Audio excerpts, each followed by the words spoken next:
উদ্বেগ, উৎকণ্ঠা, অশান্তিতে সারা দেশ ভরে গেছে। দেশের মানুষের মধ্যে স্বাভাবিকত্ব নেই। কখন কি ঘটতে যাচ্ছে কেউ বুঝতে পারছে না। সকলেই একটা বিপদের আশঙ্কায় সবসময় ভীত, সন্ত্রস্ত এরকম মনে হচ্ছে। আমাদের দেশের মানুষ আজকে সারা বিশ্বেই একটা অশান্তির প্রতীক হয়ে গেছে। আমাদের দেশটা, আমাদের দেশের মানুষ বিদেশে যেতে গেলে সেখানে তাদেরকে কোনো রকম ভিসা দেওয়া হচ্ছে না, কোনো পারমিশন দেওয়া হচ্ছে না। অনেককে ভিসা দেওয়ার পরেও এয়ারপোর্ট থেকে ফিরে দেওয়া হচ্ছে। আমাদের দেশের মানুষে একটা অনাকাঙ্ক্ষিত বস্তু এরকম মনে করছে। অত্যন্ত দুঃখের বিষয়। এবং আমাদের দেশের আসার ব্যাপারেও বিভিন্ন বিদেশি সংস্থা, যারা বিদেশের বিভিন্ন দেশ যারা আমাদের সঙ্গে ব্যবসা বাণিজ্য করে অথবা আমাদের দেশে আসতে চায়, ঘুরতে চায় পর্যটনের জন্য, সকলেই এখন দেশের থেকে না আসার জন্য তাদের সরকার তাদেরকে বারংবার নিষেধ করছে। তো আমরা এমনই একটি দেশ তৈরি করেছি এই মুহূর্তে। সে কারণে আজকে অত্যন্ত দুঃখের সঙ্গে বলতে হয় যে আমরা একজন নোবেল লরেটকে আমাদের একটা অন্তর্বর্তীকালীন সরকার দায়িত্ব দিয়েছিলাম, একটি আবার সুষ্ঠু নিরপেক্ষ অংশগ্রহণমূলক নির্বাচনের মাধ্যমে একটি জবাবদিহিতামূলক সরকার হয়ে একটি বৈষম্য বিরোধী একটি সমাজ এবং সে বৈষম্য বিরোধী একটি রাষ্ট্র আমরা সামনের দিকে পাবো।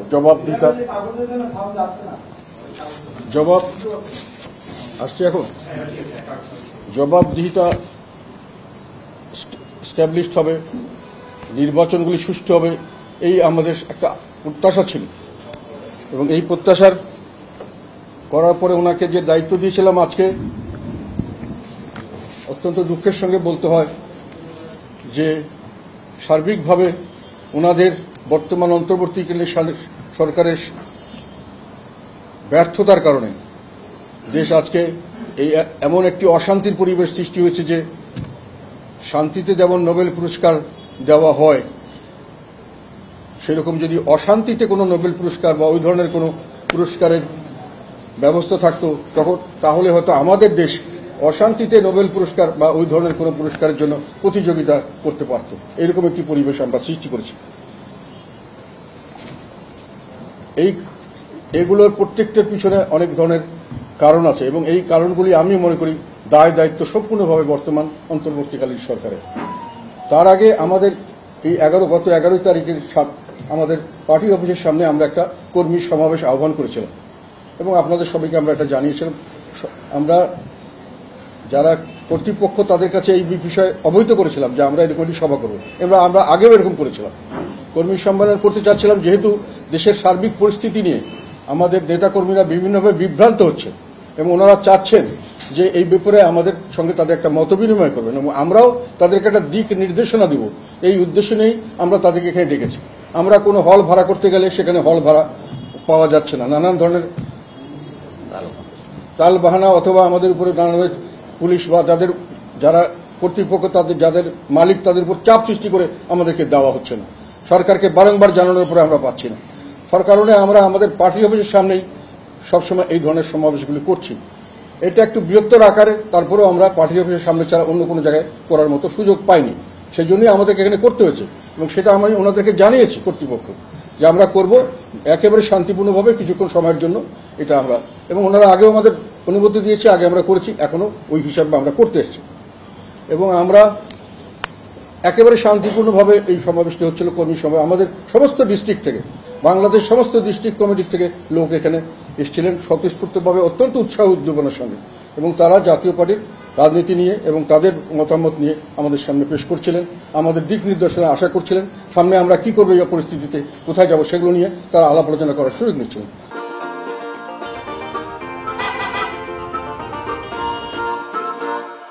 ফলে আমাদের সকলের কথা শোনার জন্য একটু সময় দিতে হয়েছে।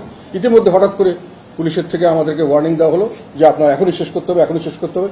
আমরা যখন বলছি যে ভাই এত দূর থেকে লোকজন এসছে, সারা রাত্রি ধরে না খেয়ে না ঘুমিয়ে এখানে হাজির হয়েছে, তাদের কথা আমরা শুনি, তাদেরকে আমরা কিছুটা কথা বলি, একটা সুযোগ দেন 2-4-5 মিনিট। বারংবার বলার পরেও কিন্তু ওনারা বললেন আমরা এটা পারবো না, আমাদের কোনো নির্দেশ আছে, এবং সেইভাবে ওনারা আমাদের সভাটাকে পণ্ড করার জন্য বল প্রয়োগ করলেন। ওনারা সাউন্ড গ্রেনেড মারলেন, প্রথমে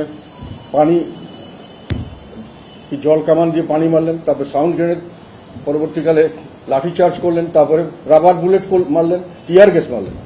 আমাদের লোককে ছত্রভঙ্গ করে দেওয়া হলো। আমাদের লোকেরা যেখানে সেখানে পালিয়ে পড়লো। প্রচুর মানুষ আহত হয়েছে, অনেকের কান শুনতে পাচ্ছে না, এরকম অবস্থা হয়েছে। ডাক্তারকে দেখাতে হয়েছে গ্রেনের কারণে। অনেকের হাত পার মাংসপেশি ছিঁড়ে গেছে, অনেকের হাত বিভিন্নভাবে বুলেট বিদ্ধ হয়ে শরীরের বিভিন্ন অংশ রক্তাক্ত হয়ে গেছে, ইনফেকশন হয়েছে, অনেকে চোখে আঘাত পেয়েছে। যাই হোক, এটা যখন শেষ হয়ে গেল তখন আমরা একটা জিনিস পরিষ্কার বুঝতে পারলাম, সেটা হলো আমরা একটি নিবন্ধিত দল। আমাদের রাজনৈতিক কর্মকাণ্ডে কোনো বাধা দেওয়ার কোনো রকম নিয়মকানুন নেই। সামনে একটি নির্বাচন ফেব্রুয়ারি মাসে, তারা বলছেন 2-3 মাস পরে। সেই নির্বাচনের জন্য সকলে নির্বাচনের বিভিন্নভাবে তাদের প্রচারণা চালিয়ে যাচ্ছেন, সভা সমাবেশ করছেন, মানুষের সঙ্গে তারা তাদের ভোটারদের সঙ্গে করছেন, তাদের প্রোগ্রাম তুলে ধরছেন। আমরা একটা নিবন্ধিত দল, আমরা কোনোখানে যেতে পারছি না, কোনো কিছু করতে পারছি না। এখানে বসে আমরা একটা স্বাভাবিক একটা মত বিনিময় করব, এটুকু পর্যন্ত সরকারের থেকে আমরা পারমিশন পেলাম না।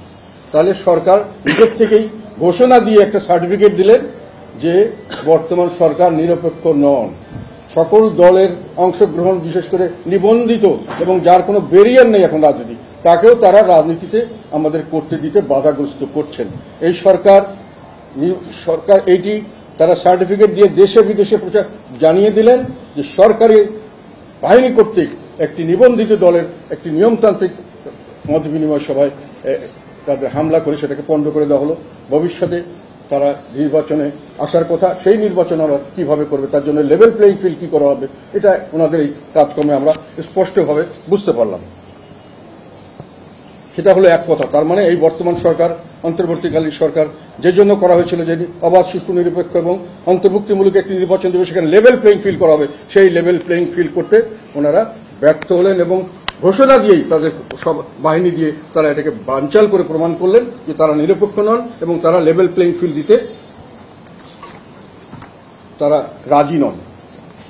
যাই হোক, এরপরে আমি আসি বর্তমান দেশের পরিস্থিতি নিয়ে, যার জন্য আমি বললাম যে অশান্তিতে এখন আমাদের নোবেল প্রাইজ পাওয়ার অবস্থা এসে গেছে। তার কারণ কি?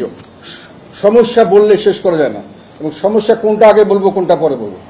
দেশময় বেকার সমস্যা প্রতিদিন বাড়ছে, লক্ষ লক্ষ শ্রমিক বেকার হচ্ছে, লক্ষ লক্ষ মানুষ বেকার হচ্ছে, নতুন ছেলেরা কোনোখানে চাকরি বাকরি পাওয়ার কোনো অবস্থা নেই। মিল ফ্যাক্টরি প্রতিদিন বন্ধ হচ্ছে।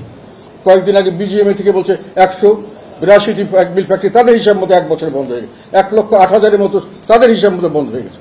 তারপরেও প্রতিদিন বিজেপি ছাড়া অন্যান্য মিল ফ্যাক্টরি এখন পর্যন্ত প্রত্যেকদিন হয় তারা আগুনে পুড়ে নষ্ট হচ্ছে, অথবা তাদেরকে বিভিন্ন কারণে তারা বন্ধ করে দিতে হচ্ছে।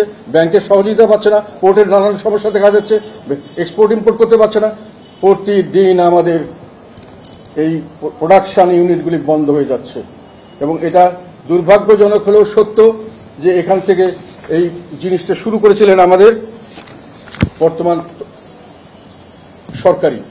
প্রথম দিন থেকেই তারা বিভিন্ন মিল ফ্যাক্টরি, তারা বিভিন্নভাবে, শুধু মিল ফ্যাক্টরি আমরা আগে দেখেছি পাকিস্তান আমলে বড় একটা আন্দোলন হয়েছিল, যখন স্বাধীনতা হলো, বাংলাদেশ স্বাধীন হলো, তখনও কিন্তু মিল ফ্যাক্টরি ছিল অনেক পাকিস্তানিদের বা অন্যান্য যারা পাকিস্তান পন্থী তাদের। সেই মিল ফ্যাক্টরি কিন্তু ভেঙে চুরে আগুন দিয়ে নষ্ট করা হয়নি। তাদের অফিস আদালত থেকে কিছু গাড়ি টিড়ি এগুলো লুটপাট করা হয়েছে, কিন্তু তাদের কোনো হাত দেওয়া হয়নি। কিন্তু আমাদের এখানে মিল ফ্যাক্টরিতে শুধু আগুন দেওয়া হলো না, তাদের কাঁচামাল ধ্বংস করা হলো, মেশিনগুলো ধ্বংস করা হলো, এবং তাদের এমনকি অনেক সময় তাদের ওয়ার্কাররা তাদের ভিতরে কাজ করছে, সেই অবস্থায় আগুন দেওয়া হচ্ছে। সেখানে এক এক সময় আমরা শুনি 20-25-30 জন করে লোক এক এক ফ্যাক্টরিতে মারা গেছে।